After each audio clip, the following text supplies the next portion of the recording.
إن الحمد لله نحمده ونستعينه ونستغفره ونعوذ بالله من شرور أنفسنا ومن سيئات أعمالنا من يهده الله فلا مضل له ومن يضلل فلا هادي له وأشهد أن لا إله إلا الله وحده لا شريك له وأشهد أن محمدًا عبده ورسوله يا أيها الذين آمنوا اتقوا الله حق تقاته ولا تموتن إلا وأنتم مسلمون يا أيها الناس اتقوا ربكم الذي خلقكم من نفس واحدة وخلق منها زوجها وبث منهما رجالا كثيرا ونساء واتقوا الله الذي تساءلون به والأرحام إن الله كان عليكم رقيبا يا أيها الذين آمنوا اتقوا الله وقولوا قولا سديدا يصلح لكم أعمالكم ويغفر لكم ذنوبكم ومن يطع الله ورسوله فقد فاز فوزا عظيما أما بعد فيا أيها الناس إن خير الحديث كتاب الله وخير الهدي هدي محمد صلى الله عليه وسلم وشر الأمور محدثاتها وكل محدثة بدعة وكل بدعة ضلالة وكل ضلالة في النار الله أكبر الله أكبر لا إله إلا الله والله أكبر ولله الحمد الله أكبر الله أكبر الله أكبر لا إله إلا الله والله أكبر ولله الحمد الله أكبر كبيرا والحمد لله كثيرا وسبحان الله بكرة وأصيلا۔ حضرات محترم، آج عید الاضحیٰ کا مبارک دن ہے۔ آج 28 جون اور عید الاضحیٰ سن 1444۔ اس موقع پر ہم اس مقام پر جمع ہیں جسے رسول اکرم صلی اللہ علیہ وسلم نے ہمارے لیے عید قرار دیا ہے۔ آپ نے فرمایا ان لکل قوم عیداً فہذا عیدنا، ہر قوم کا کوئی نہ کوئی خوشی کا دن ہوتا ہے، یہ ہمارا خوشی کا دن ہے۔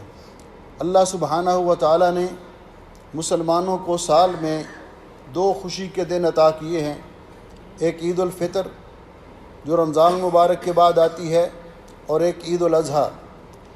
عید الاضحیٰ کو عید الاضحیٰ اس لیے کہا جاتا ہے کہ اس کا تعلق اضاحی کے ساتھ ہے، اضحیہ کے ساتھ ہے، یعنی اس موقع پر مسلمان اپنے جانور اللہ رب العزت کی راہ میں قربان کرتے ہیں، اپنے جانور اللہ کی راہ میں ذبح کرتے ہیں۔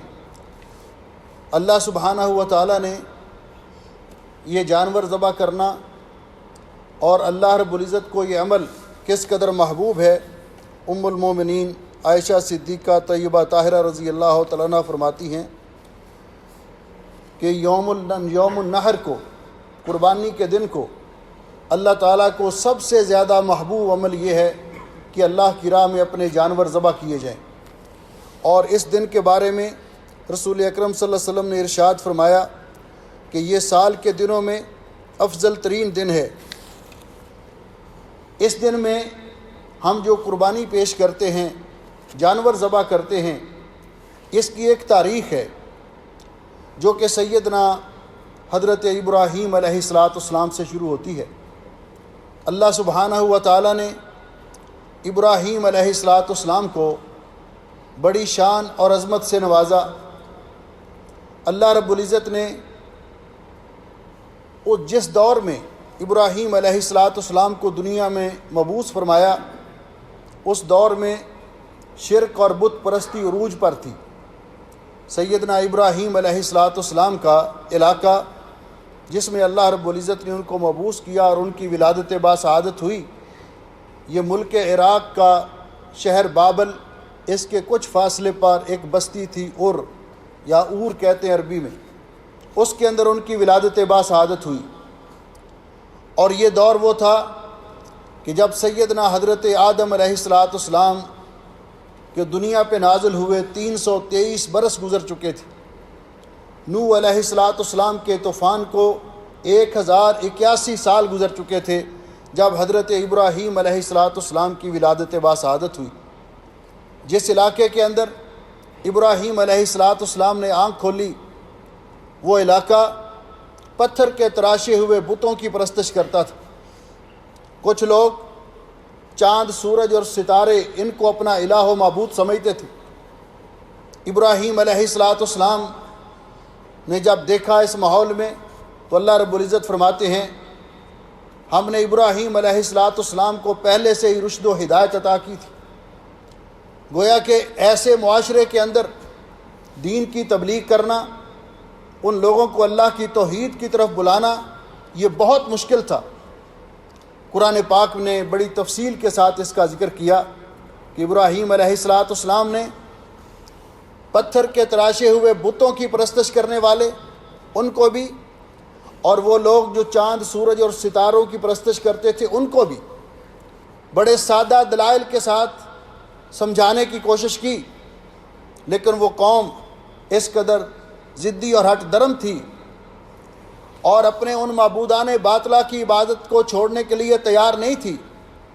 تو انہوں نے یہ فیصلہ کیا، جو کہ ہر دور میں باطل کا رویہ رہا ہے، کہ جب ان کے پاس دلائل نہ ہوں، حق کے دلائل کا ان کے پاس جواب نہ ہو، تو پھر ان کا یہی نظریہ ہے مار دو، جلا دو، اس کو راستے سے ہٹا دو۔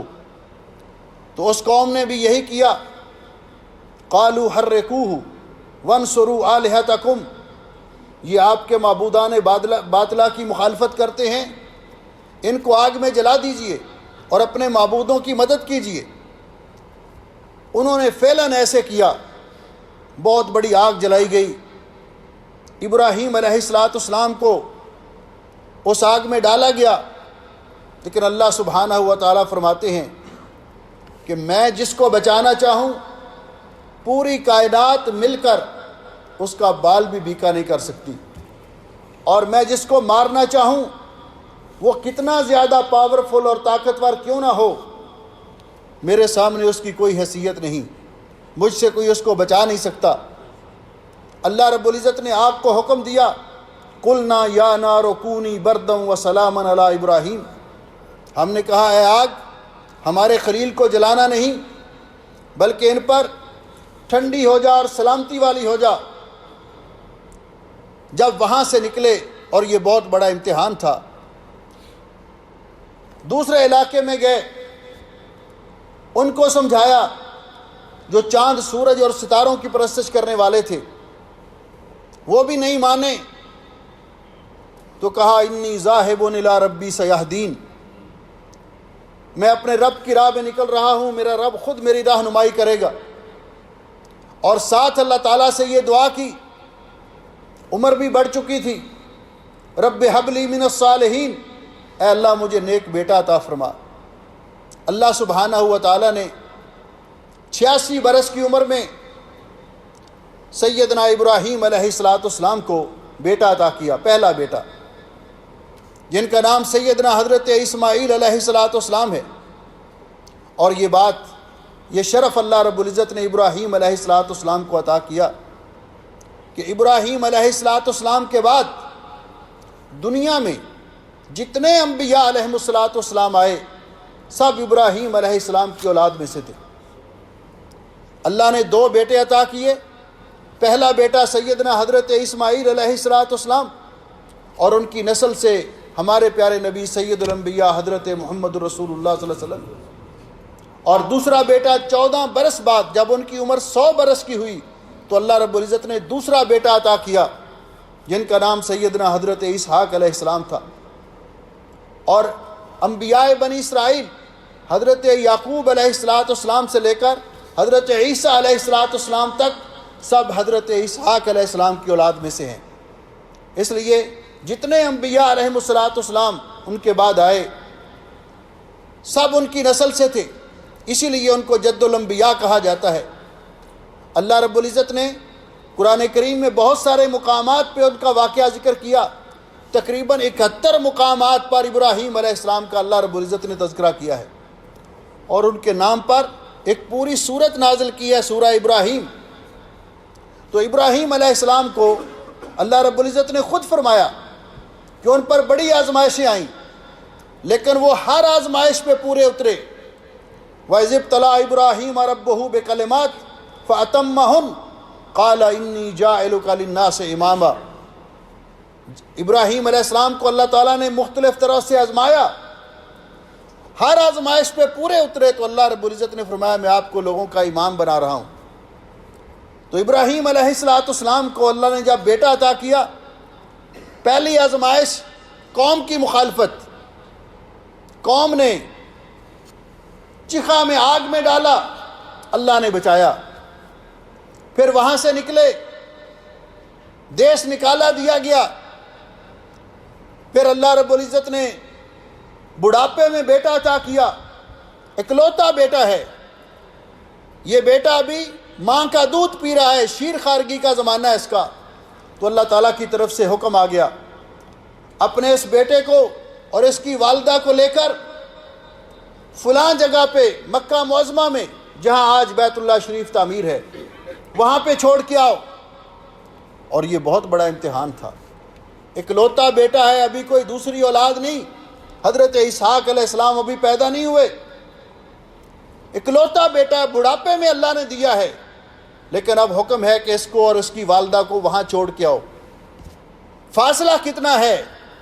ابراہیم علیہ السلام کی رہائش اس وقت فلسطین میں تھی، ملک شام میں تھی، وہاں سے لیا ساتھ اپنی بیوی اور اپنے بیٹے کو اور مکہ معظمہ میں چھوڑ کے آئے، اس جگہ پہ جہاں کوئی آبادی نہیں تھی، بیت اللہ شریف کی عمارت موجود نہیں تھی، قریب کوئی بھی پانی کا چشمہ نہیں تھا، کوئی کھیتی نہیں تھی، کوئی سبزہ نہیں تھا۔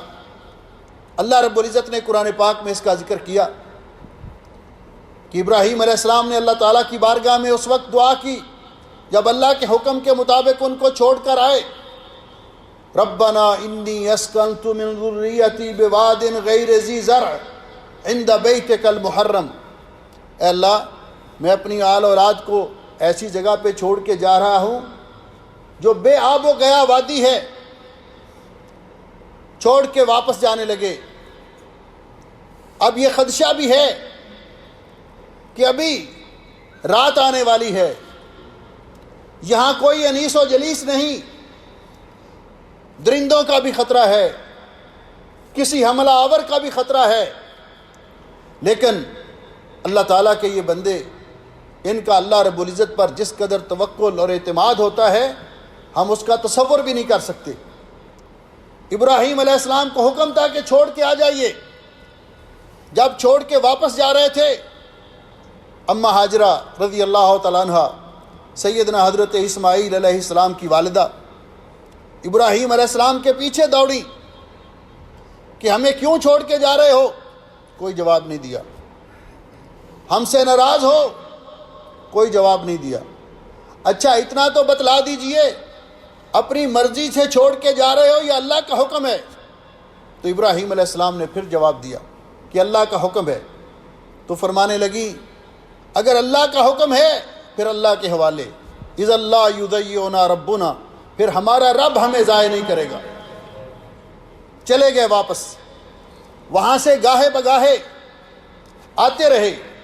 ادھر ان کے پاس جو چند دنوں کا راشن تھا، بعض روایات میں ایک تھیلے کے اندر کھجوریں یا ستو اور ایک مشکیزہ پانی کا، وہ ختم ہو گیا۔ اور اللہ سبحانہ و تعالیٰ نے اس خاندان کو جو اعزاز بخشا اور ان کی وجہ سے اللہ رب العزت نے دنیا میں جو ان کا ذکر خیر قائم رکھا، اس کی علامت، پہلی علامت کہ جب پانی ختم ہو گیا،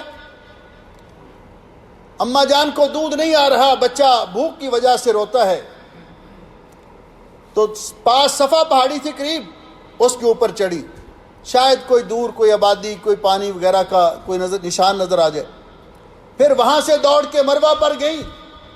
اللہ رب العزت نے کو ان کی یہ ادا اتنی پسند آئی، قیامت تک آنے والے لوگ حج اور عمرہ کرنے والے ان کو سائی کا حکم دیا، اور یہ بھی ان کی یاد ہے، اس خاندان کی نشانی ہے۔ پھر جب مروہ پہ پہنچی آخری مرتبہ تو اپنے بیٹے کی طرف جہاں لٹا کے آئی تھی، جہاں آج زمزم کا کنواں موجود ہے، وہاں آہٹ سنی، آواز سنی، اپنے آپ کو خاموش کروایا، دوڑتی ہوئی آئی اپنے بیٹے کے پاس، دیکھا تو وہاں جبریل امین تھے۔ انہوں نے اس جگہ پہ پر مارا جہاں پہ اسماعیل علیہ السلام ایڑیاں رگڑ رہے تھے، اللہ تعالیٰ نے پانی کا چشمہ پیدا کر دیا۔ اماں جان بہت خوش ہوئی، پانی دیکھ کر خوش ہوئی، اور اس کے گرد منڈیر بنانے لگی، اور ساتھ کہتی تھی زم زم زم زم، جس کا ترجمہ علماء نے کیا کہ رک جا رک جا، یعنی وہ پانی پھیلتا جا رہا تھا۔ رسول اکرم صلی اللہ علیہ وسلم نے فرمایا رحم اللہ امہ اسماعیل لو ترکتہ لکان عینا معینا، اللہ تعالیٰ اسماعیل علیہ السلام کی والدہ پہ رحم فرمائے، اگر اس زمزم کے پانی کو بہتا چھوڑ دیتی تو یہ ندی کی شکل میں بہتا، نہر کی شکل میں بہتا، لیکن اللہ تعالیٰ نے اس میں حکمت رکھی کہ اس پانی کو محفوظ کر دیا، کیونکہ یہ وہ مبارک پانی ہے خیر ماء علی وجہ الارض، جو روئے زمین پہ سب سے بہتر پانی ہے، فیہ شفاء سقم و طعام طعم، جس میں غذا کی غذا ہے اور بیماریوں کی شفا ہے۔ اور نبی علیہ السلام نے فرمایا ماء زمزم لما شرب لہ، زمزم کا پانی جس نیت سے بھی پیا جائے اللہ اس کی وہ نیت پوری کر دیتا ہے، جو جس نیت سے پیتا ہے۔ اللہ سبحانہ و تعالیٰ کے حکم سے پانی جاری ہوا، پانی کی وجہ سے پرندے منڈلانے لگے، وہاں آ کر بنو جرہم کا ایک قبیلہ آباد ہوا، آبادی ہو گئی، انیس و جلیس مل گیا۔ یہ زمزم کا کنواں بھی اسی خاندان کی نشانی۔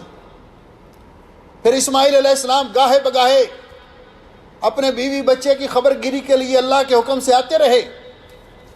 جب بیٹا کچھ بھاگنے دوڑنے کے قابل ہوا، پھر ایک اور امتحان آ گیا۔ اللہ رب العزت نے ابراہیم علیہ السلام کو خواب کے اندر حکم دیا فلما بلغ معه السعي قال يا بني اني ارى في المنام اني اذبحك، جب بچہ بھاگنے دوڑنے کے قابل ہوا تو ابراہیم علیہ السلام تشریف لائے اور کہا بیٹے میں نے خواب میں دیکھا ہے کہ آپ کو ذبح کر رہا ہوں۔ اور نبی علیہ السلام نے فرمایا رؤیا الانبیاء وحی، انبیاء علیہ السلام کے خواب اللہ کی طرف سے وحی ہوتے ہیں، اللہ کا حکم ہوتا ہے۔ فانظر ماذا ترى، آپ کا کیا خیال ہے؟ تو بیٹا سعادت مند بیٹا جو اللہ کا نبی ہے، باپ بھی اللہ کا نبی، بیٹا کہتا یا ابت افعل ما تؤمر، ابا جان جو حکم دیا گیا کر گزرو، ستجدنی انشاءاللہ من الصابرین، مجھے آپ اللہ کے انشاءاللہ اللہ کے فضل سے صبر کرنے والوں میں سے پائیں گے۔ یہ بات ان لوگوں کا، اللہ پر اعتماد اور توکل رکھنے والوں کا یہ اونچا مقام ہوتا ہے کہ وہ مالک جان بھی طلب کرے تو کہتے ہیں جان دی ہوئی اسی کی تھی، حق تو یہ ہے کہ حق ادا نہ ہوا۔ بیٹے نے کہا ابا جان حاضر، بیٹے کو لے کر ساتھ اس طرف کو گئے، مینا کی طرف ذبح کرنے کے لیے۔ راستے میں شیطان آیا، اس نے وسوسہ ڈالنے کی کوشش کی، ابراہیم علیہ السلام نے اس کو کنکریاں ماری، وہ گھٹنوں تک زمین میں دھنس گیا، آگے چلے، پھر آگے آیا، 3 جگہ پہ حضرت ابن عباس رضی اللہ تعالیٰ عنہ فرماتے ہیں یہ حاجی جو جمرات کو کنکریاں مارتے ہیں یہ بھی ابراہیم علیہ السلام کی سنت ہے۔ وہاں جا کر بیٹے کو لٹایا، باپ سچے دل سے اپنے بیٹے کو ذبح کرنے کے لیے تیار ہے، اللہ کی راہ میں قربان کرنے کے لیے تیار ہے، اور بیٹا اللہ کی رضا کے لیے اپنی جان دینے کو تیار ہے۔ اللہ رب العزت فرماتے ہیں فلما اسلم وتلہ للجبین، جب دونوں اللہ کے حکم کی تعمیل کے لیے تیار ہوئے، ابراہیم علیہ السلام نے بیٹے کو اس طرح لٹا لیا جس طرح ذبح کے وقت لٹایا جاتا ہے، پیشانی زمین کے ساتھ لگ رہی تھی، دونوں دل سے اللہ کے حکم کی تعمیل کے لیے تیار تھے۔ تو اللہ رب العزت فرماتے ہیں نادیناہ ان یا ابراہیم، ہم نے ابراہیم علیہ السلام کو آواز دی، ابراہیم قد صدقت الرؤیا، آپ نے اپنا خواب سچا کر دکھایا۔ بیٹا ذبح کروانا مقصود نہیں تھا، آپ کے دل کا امتحان مقصود تھا۔ اللہ فرماتے وَفَدَيْنَاهُ بِذِبْحٍ عَظِيمٍ، اللہ نے ایک ذبح عظیم ان کے فدیے میں دی، اسماعیل علیہ السلام کو بچا لیا اور ایک دمبا موٹا تازہ خوبصورت اس کی جگہ پہ قربان کروا دیا۔ اور یہ سنت قیامت تک آنے والے لوگوں کے لیے جاری کر دی۔ یہ اس کی مختصر تاریخ ہے کہ ابراہیم علیہ السلام اس امتحان میں بھی کامیاب ہوئے۔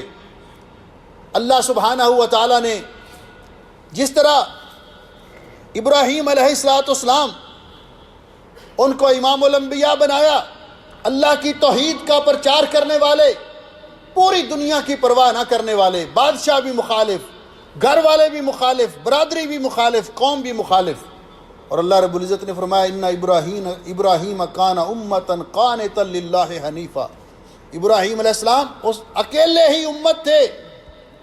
امت وہ ہوتا ہے جس کے پاس حق کے دلائل ہوں، باقی لوگوں کا ہجوم لاکھوں میں کیوں نہ ہو، اللہ کے سامنے ان کی کوئی حیثیت نہیں۔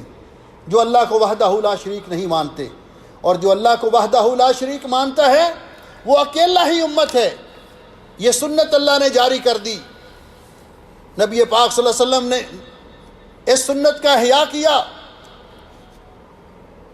اور جب ہم قربانی کرتے ہیں تو یہی کہتے ہیں کہ قربانی ہمارے پیارے نبی حضرت محمد رسول اللہ صلی اللہ علیہ وسلم اور سیدنا حضرت ابراہیم علیہ السلام کی سنت ہے، ہم اس سنت کو زندہ کرتے ہیں۔ اسی لیے جب یہ قربانی اتنی عظیم قربانی کے لیے ابراہیم علیہ السلام تیار ہوئے تو اللہ رب العزت نے ہمیں بھی حکم دیا، پیارے نبی صلی اللہ علیہ وسلم نے ہمیں بھی عمل کر کے دکھایا کہ اس موقع پر یہ تو ان کی یاد ہے جنہوں نے اپنے بیٹے کو قربان کرنے سے دریغ نہیں کیا تھا، اس لیے قربانی کا جانور خوبصورت موٹا تازہ بے عیب ہونا چاہیے۔ اور آپ جانتے ہیں، کبھی آپ نے غور کیا ہو کہ قربانی کا جانور، اس کو جب ہم ذبح کرتے ہیں، اگر اس کو کوئی 1 مہینہ پہلے یا چند دن پہلے گھر میں لا کر رکھا ہو نا، پالتے پوستے رہے ہوں، تو جب اس کو، حالانکہ ہم نے لیا ہی اس کو قربانی کے لیے ہے، لیکن اس کو ذبح کرتے وقت دل کو کچھ ہوتا ہے۔ بعض اوقات چھوٹے بچے رونا شروع کر دیتے ہیں، اتنا اس کے ساتھ مانوس ہوتے ہیں۔ یہ امتحان ہوتا ہے، لیکن اللہ کی رضا کے لیے مومن اس کو بھی قبول کرتا ہے۔ تو ابراہیم علیہ السلام وہ تو اپنے بیٹے کو قربان کرنے کے لیے تیار ہو گئے تھے۔ یہ قربانی ایک عظیم عمل ہے، اس لیے اس میں بنیادی چیز جو ہے کہ قربانی کا اللہ کے ہاں بڑا اجر ہے، بشرط یہ کہ اللہ کی رضا کے لیے قربانی ہو۔ اللہ رب العزت نے یہی فرمایا فَصَلِّ لِرَبِّكَ وَانْحَرْ، اپنے رب کے لیے نماز پڑھیے اور اپنے رب کے لیے قربانی کیجیے۔ قُلْ إِنَّ صَلَاتِي وَنُسُكِي وَمَحْيَايَ وَمَمَاتِي لِلَّهِ رَبِّ الْعَالَمِينَ، میری نماز بھی، میری قربانی بھی، میری زندگی بھی، میری موت بھی اللہ رب العالمین کے لیے ہے۔ اس لیے ہر مومن قربانی کرتے وقت دل میں یہ خیال رکھے کہ میں اللہ کی رضا کے لیے کر رہا ہوں، دنیا جو مرضی کہے، لوگوں کو دکھانے کے لیے نہیں، ریاکاری کے لیے نہیں، نمود و نمائش کے لیے نہیں، بلکہ اللہ کی رضا کے لیے قربانی کر رہا ہوں۔ اور آج یہ قربانی کا عظیم دن ہے۔ ابراہیم علیہ السلام، ان کی یہ سنت جس پر نبی پاک صلی اللہ علیہ وسلم نے ہمیشہ عمل کیا، حضرت عبداللہ ابن عمر رضی اللہ تعالیٰ عنہ فرماتے ہیں اقام رسول اللہ صلی اللہ علیہ وسلم بالمدینہ 10 سنین، نبی پاک صلی اللہ علیہ وسلم نے ہجرت کے بعد 10 سال تک مدینہ طیبہ میں قیام فرمایا، 10 سال تک آپ دنیا میں تشریف فرما رہے۔ یضحی، آپ ہر سال قربانی کیا کرتے تھے۔ اس لیے اس سنت کو زندہ کرتے وقت ایک تو یہ کہ ہم اس بات کا خیال رکھیں کہ ہم اللہ کی رضا کے لیے جانور ذبح کریں، جانور موٹا تازہ اور بے عیب ہو، اور پھر اس کو ذبح کرنے کا وقت نماز عید کے بعد، آج ہم عید کی نماز پڑھ چکے ہیں، اب اس کا وقت شروع ہو چکا ہے، اور ایام تشریق کے آخر تک اس کا وقت باقی ہے، اور وہ ہے 13 تاریخ کی غروب آفتاب سے پہلے پہلے۔ اس لیے اس بات پر علماء کا اتفاق ہے کہ قربانی کے 4 دن ہیں، اور ان کے بارے میں فرمایا اللہ کا نام لو فی ایام معدودات، اور یہ ایام معدودات ہیں جس طرح کہ حضرت ابن عباس رضی اللہ تعالیٰ عنہ فرماتے ہیں ثلاثت ایام بعد یوم النحر، قربانی کے دن کے یوم النحر کے بعد 3 دن، یعنی یوم النحر و ثلاثت ایام بعدہ، قربانی کا دن 10 تاریخ اور اس کے بعد 3 دن ایام تشریق کے، کیونکہ رسول اکرم صلی اللہ علیہ وسلم نے فرمایا، حضرت جبیر ابن مطعم رضی اللہ تعالیٰ عنہ فرماتے ہیں کہ نبی علیہ السلام نے فرمایا وَكُلُّ ایام التشریق ذبح، تمام ایام تشریق جانور کو ذبح کرنے کے دن ہیں، لیکن پہلے دن جانور ذبح کرنا افضل ہے، پہلے دن جانور ذبح کرنا افضل ہے۔ جانور کو ذبح کرتے وقت دمبا یا چھترا، بیل یا گائے، بکرا بکری، ان کو لٹایا جائے گا، چھری کو اچھی طرح تیز کر لیا جائے، رسول اکرم صلی اللہ علیہ وسلم نے فرمایا، اور چھری کو جانور کے سامنے تیز نہ کیا جائے، ایک جانور کو دوسرے کے سامنے ذبح نہ کیا جائے، جانور کو بائیں کروٹ پہ لٹا کر، قبلہ رخ بائیں کروٹ پہ لٹا کر اپنا دایاں پاؤں اس کے دائیں بازو پہ رکھا جائے، اور بائیں ہاتھ کے ساتھ اس کا سر پکڑا جائے، دائیں ہاتھ میں چھری پکڑ کے بسم اللہ واللہ اکبر، یا اللہم ھذا منک ولک، بسم اللہ اللہ اکبر یا بسم اللہ واللہ اکبر، دونوں الفاظ ہیں، جانور کی گردن پہ چھری چلائی جائے۔ اونٹ کو نہر کیا جائے گا، نہر کا معنی کہ اس کو کھڑا کر کے اس کا بایاں گھٹنا باندھ کے اس کے یہاں حلق میں نیزہ یا چھری تیز تکبیر پڑھ کے لگائی جائے گی، اس کو مارنے سے اس کا سارا خون بہہ جائے گا اور وہ خود لیٹ جائے گا، پھر اس کا چمڑا اتار کر اس کو گوشت بنا کے، قربانی کا گوشت 3 حصوں میں تقسیم کرنا مستحب ہے، ایک حصہ آپ اپنے لیے گھر والوں کے لیے رکھیں، دوسرا حصہ اپنے رشتہ داروں میں تقسیم کریں، تیسرا حصہ فقراء اور مساکین کے لیے۔ اگر کوئی سارا گوشت تقسیم کرنا چاہتا ہے تب بھی اس کی مرضی ہے، آدھا تقسیم کرنا چاہتا ہے تب بھی اس کی مرضی ہے۔ قربانی کے گوشت یا اس کا چمڑا کوئی چیز بھی بیچ کر اپنے استعمال میں لانا جائز نہیں۔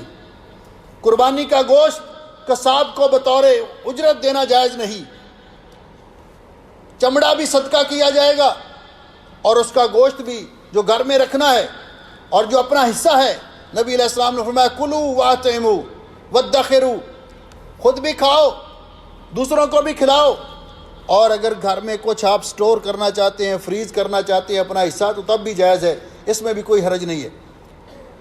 بکرا، دمبا یا چھترا، یہ گھر کا ایک فرد اگر ذبح کر دے تو گھر کے تمام افراد کی طرف سے ہوگا۔ گائے کے اندر 7 حصے دار شریک ہو سکتے ہیں، اور اونٹ کے اندر 7 سے 10 تک شریک ہو سکتے ہیں۔ یہ قربانی اللہ کی راہ میں ذبح کر کے اللہ رب العزت کا شکر ادا کیا جائے، اللہ کی تکبیر بلند کی جائے، اللہ اکبر لا الہ الا اللہ واللہ اکبر وللہ الحمد، اللہ اکبر لا الہ الا اللہ واللہ اکبر وللہ الحمد۔ ایام تشریق کے اندر یہ تکبیرات جاری رہیں گی۔ آج بھی آپ واپس جائیں گے تو اپنا راستہ تبدیل کر کے جائیں۔ رسول اکرم صلی اللہ علیہ وسلم جب عید نماز کے لیے آتے تھے تو اور راستے سے آتے تھے، واپسی جاتے دوسرے راستے سے۔ جس طرح تکبیرات کہتے ہوئے آئے ہیں اسی طرح تکبیرات کہتے ہوئے جائیں، اللہ اکبر لا الہ الا اللہ واللہ اکبر وللہ الحمد۔ یہ تکبیرات آج بھی 11 تاریخ کو بھی، 12 تاریخ کو بھی، اور 13 تاریخ کی شام تک یہ تکبیرات جاری رہیں گی۔ آپ گھر میں، بازار میں اٹھتے بیٹھتے نمازوں کے بعد یہ تکبیرات کہتے رہیں ایام تشریق کی۔ قربانی کے جانور ذبح کرنے کے بعد جنہوں نے قربانی کا جانور ذبح کرنا تھا انہوں نے اپنی حجامت چھوڑی ہوئی، بال نہیں تراشے، بال نہیں کاٹے، ناخن نہیں تراشے، لیکن وہ کب حجامت بنوائیں گے؟ حدیث پاک کے الفاظ حتی یضحیہ، جب وہ اپنا قربانی کا جانور ذبح کر لیں گے۔ اگر آپ یہاں پہ ہیں پاکستان میں، انڈیا میں عید کل ہوگی، تو وہاں جب آپ کا جانور ذبح ہوگا پھر آپ حجامت بنوائیں گے۔ اگر جانور یہاں پہ ہے، آپ نے قربانی کر لی، تو آپ اپنی حجامت بنوا سکتے ہیں۔ اور اگر کسی نے ویسے اس کے پاس قربانی کی سکت نہیں تھی، اس نے حجامت چھوڑ دی تاکہ اللہ قربانی کا ثواب دے، تو وہ عید نماز پڑھنے کے بعد حجامت بنوا سکتا ہے۔ اس لیے یہ عید کا موقع ہے، اللہ رب العزت کی بارگاہ میں ہم دعا کرتے ہیں کہ اللہ سبحانہ و تعالی ہمیں حقیقی خوشی نصیب فرمائے عید کی، ہم آپس میں کسی سے ناراض نہ ہوں، ہمارے دل اپنے مسلمان بہن بھائیوں کے بارے میں صاف ہوں، امت مسلمہ کو اللہ تعالیٰ پریشانیوں سے نجات دلائے۔ میں ذکر کر رہا تھا حضرت ابراہیم علیہ السلام کا۔ ابراہیم علیہ السلام کو اللہ رب العزت نے 175 سال عمر عطا کی، اور انہوں نے توحید کا علم بلند کیا۔ ان کی سیرت سے ہمیں یہی درس ملتا ہے، دنیا میں خواہ پوری دنیا ناراض ہو جائے لیکن اللہ راضی رہے، اللہ کی توحید کا دامن نہیں چھوڑنا چاہیے، شرک سے بچنا چاہیے، اور جانور ذبح کر کے ان کے گوشت اللہ کی راہ میں تقسیم ہو جائیں تو اللہ رب العزت فرماتے ہیں لن ینال اللہ لحومها ولا دماؤها ولکن ینالہ التقوی منکم، اللہ تعالیٰ کو تمہارے قربانی کے جانوروں کے خون کی ضرورت نہیں، گوشت کی ضرورت نہیں، یہ تو آپ نے خود کھا لینا ہے، لیکن اللہ تمہارے دل کے تقوی کو دیکھنا چاہتا ہے کہ تم نے کس نیت اور کس ارادے سے یہ جانور ذبح کیا۔ قربانی کے جانور کا گوشت مسلمانوں کو دینا چاہیے، لیکن اگر اڑوس پڑوس میں کوئی غیر مسلم ہیں، مستحق ہیں، عذرائے ہمدردی ان کو دینا چاہیں تو کوئی حرج نہیں، لیکن اگر کوئی مانگنے کے لیے آ جائے غیر مسلم تو اس کو دے دینا چاہیے، کیونکہ اللہ رب العزت نے فرمایا وَأَمَّا السَّائِلَ فَلَا تَنْهَرْ، سائل کو جھڑکو نہیں، ڈانٹو نہیں۔ ویسے دوستی بڑھانے کے لیے ان کو غیر مسلم کو گوشت نہیں دینا چاہیے، کیونکہ رسول اکرم صلی اللہ علیہ وسلم نے فرمایا لا تصاحب الا مومنا، دلی دوستی رکھو تو صرف مومنوں کے ساتھ، ولا یاکل طعامک الا تقی، تمہارا کھانا بھی کھائیں تو اچھے اور نیک لوگ کھائیں۔ اس لیے قربانی کے جانور، نبی علیہ السلام نے فرمایا جس نے قربانی کے جانور کا چمڑا بیچ کر اپنا استعمال میں لے آیا اس کی کوئی قربانی نہیں۔ یہ چمڑا گھر میں آپ اپنے استعمال کے لیے رکھ لیں، ٹھیک ہے، کوئی حرج نہیں، کسی کو صدقے کے طور پر دے دیں تب بھی کوئی حرج نہیں، اگر بیچتے ہیں آپ اس کو تو پھر اس کی رقم صدقے میں دے دیں، اس کی کوئی چیز اپنے پاس نہ رکھیں۔ اللہ سبحانہ و تعالی سب مسلمانوں کی قربانیاں قبول فرمائے۔ اللہ سبحانہ و تعالی اس موقع پر ہمیں حقیقی خوشی نصیب فرمائے۔ ہمارے وہ بہن بھائی جو حج بیت اللہ کی سعادت کے لیے گئے ہوئے ہیں، آج وہ مزدلفہ سے واپس مینا پہنچ رہے ہیں، کچھ پہنچ چکے ہوں گے، اور آج وہ جمرات کو کنکریاں ماریں گے، پھر جانور ذبح کریں گے، پھر اپنی حجامت بنوائیں گے، اور پھر طواف زیارہ کریں گے۔ حج تمتع کرنے والے اس کے ساتھ سعی بھی کریں گے۔ اللہ رب العزت ان کا بھی حج قبول فرمائے۔ اللہ تعالیٰ باقی مناسک حج بھی ان کو صحت و عافیت کے ساتھ پورے کرنے کی توفیق عطا فرمائے، اور اللہ سبحانہ و تعالیٰ ان کو گناہوں سے پاک صاف کر کے ان کے حج کو مبرور بنائے، اور ان کو گناہوں سے پاک صاف کر کے خیر و عافیت اپنے گھروں میں سالمین غارمین واپس لٹائے۔ اللہ تعالیٰ ہمیں بھی یہ موقع نصیب فرمائے۔ ان اللہ و ملائکتہ یصلون علی النبی یا ایھا الذین آمنوا صلوا علیہ وسلموا تسلیما۔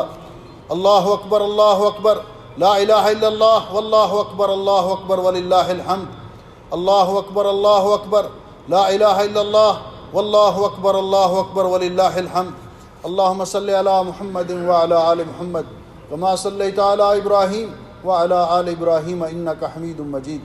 اللہم بارک علی محمد وعلی آل محمد کما بارکت علی ابراہیم وعلی آل ابراہیم انک حمید مجید۔ ربنا ظلمنا انفسنا وان لم تغفر لنا وترحمنا لنکونن من الخاسرین۔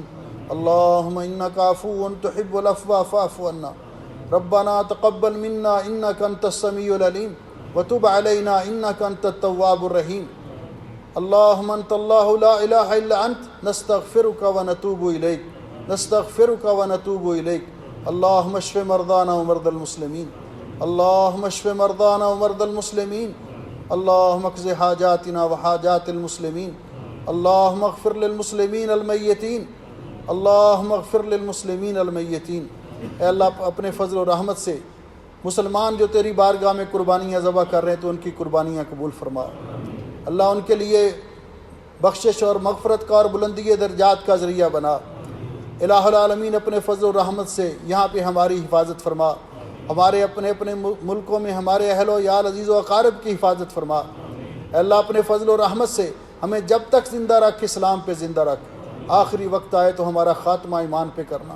اللہ ہمارے تمام بیماروں کو شفا عطا فرما، اللہ ہمارے تمام بیماروں کو شفا عطا فرما، پریشان مسلمانوں کی پریشانیاں دور فرما۔ اے اللہ یہاں پہ ہماری حفاظت فرما، ہمارے اپنے اپنے وطنوں میں ہمارے اہل و عیال عزیز و اقارب کی حفاظت فرما۔ اے اللہ ہمارے والدین کے حال پہ رحم فرما، ان میں سے جو زندہ ہیں ان کو صحت و عافیت عطا فرما، جو فوت ہو گئے ان کی مغفرت فرما، ان کو جنت الفردوس عطا فرما۔ اللہ ہماری اولادوں کو نیک بنا، اپنے مطیع اور فرما بردار بنا، اور ہماری آنکھوں کی ٹھنڈک بنا، دنیا اور آخرت میں کامیاب و کامران فرما۔ اے اللہ بے اولاد مسلمانوں کو نیک اور صالح اولاد نصیب فرما۔ اے اللہ بے اولاد مسلمانوں کو نیک اور صالح اولاد نصیب فرما۔ الہ العالمین اپنے فضل و رحمت سے ہم سب کو رزق حلال وافر مقدار میں عطا فرما، حرام سے بچا۔ اللہ جو بھائی قرض کے بوجھ تلے دبے ہوئے ہیں اللہ تو ان کی مدد فرما، ان کو قرض ادا کرنے کی توفیق عطا فرما۔ جو بے روزگار ہیں اللہ ان کو بہتر روزگار نصیب فرما، ہمیں رزق حلال کے بہتر وسائل نصیب فرما۔ تو نے جو کچھ عطا کیا اس میں برکت عطا فرما۔ ربنا آتنا فی الدنیا حسنہ وفی الآخرۃ حسنۃ وقنا عذاب النار۔ اللهم اجعل هذا البلد آمنا مطمئنا رخاء سخاء وسائر بلاد المسلمين۔ سبحان ربك رب العزة عما يصفون وسلام على المرسلين والحمد لله رب العالمين۔ آمین یا رب العالمین۔ تقبل اللہ منا ومنکم۔ صحابہ اکرام عید نماز کے بعد آپس میں ملتے تو یہ دعا ایک دوسرے کو دیا کرتے تھے، اور اس کو ہم عید مبارک بھی کہہ سکتے ہیں۔ تقبل اللہ منا ومنکم، کل عام وانتم بخیر۔ السلام علیکم ورحمۃ اللہ وبرکاتہ۔